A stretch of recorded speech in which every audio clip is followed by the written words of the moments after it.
po, good morning po sa mga followers. Andito nga po pala kami sa private clinic po.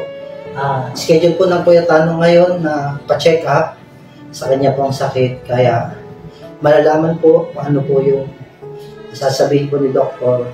Maraming pong salamat sa mga tao nagpaabot po ng tulong. Pagpalain po tayo ng Panginoon. Update ko na lang po kaya ako po ay mag-upload ng mga videos po, no?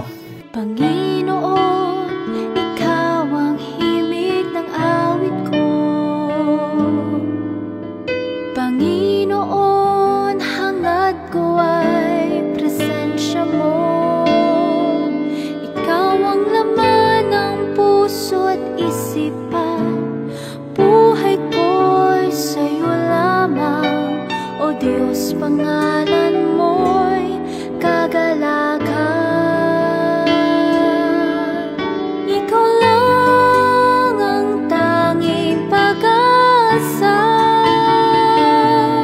walang ibang inasa, masama aking Ama. Dahil sa'yo lamang may kaligtasan. Dalangin ko, Ama, huwag pabayaan.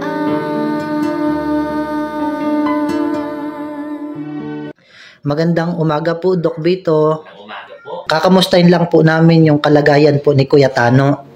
Pati po yung kanyang tenga, ano po yung sitwasyon po? Okay. Itong si Tano, itong ating si Edmond, ay meron pong condition na tinatawag nating bronchial asthma, kung saan nagiging reactive yung kanyang airway dahil po sa napapanahon ngayon, dahil pabago-bago ang ating klima.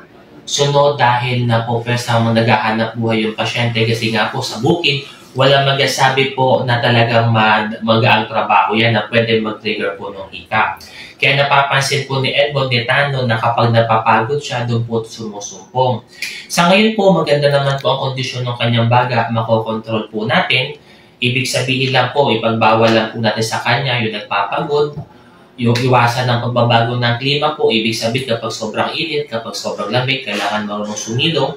At the same time, kailangan susundin po yung mga payo sa kanya kung paano inumin yung gamot.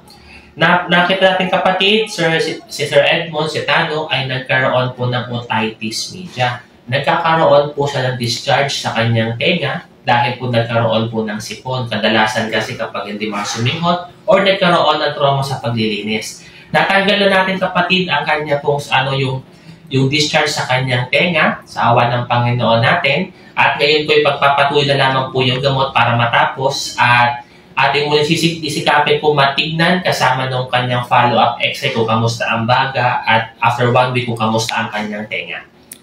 Maraming pong salamat po, Doc, sa inyo pong pag-check up po kay Kuya Tano. Kasi basta papalot niya after 1 week ito, ha? Okay po, Doc. Sige, salamat po. Salamat po. Di ba, Kuya Tano, pina-check up kita? Nagreseta si doktor ng 4 na gamot. Yung isa, antibiotic. Yung isa, gamot para doon sa hirap ka sa paghinga. Yung isa naman, gamot para sa sipon mo. At yung isa ay para doon sa tainga mo. Bukod doon sa gamot na nireseta ni Doc, nagbigay din si Doc ng request para sa x-ray mo. Sa linggo, Kuya Tano, pupunta tayo ng ospital para ipa-x-ray ka. Yung nireseta sa yung gamot, Kuya Tano, ay wag mo nang problemahin dahil nandito na ang mga gamot mo, binili na natin. Maliwanag. Ngayon, ituturo ko ito kay nanay mo kung paano ito ipainom at kung paano ito gamitin. Maraming pong salamat sa mga taong tumulong sa akin at napacheck up lang po ko.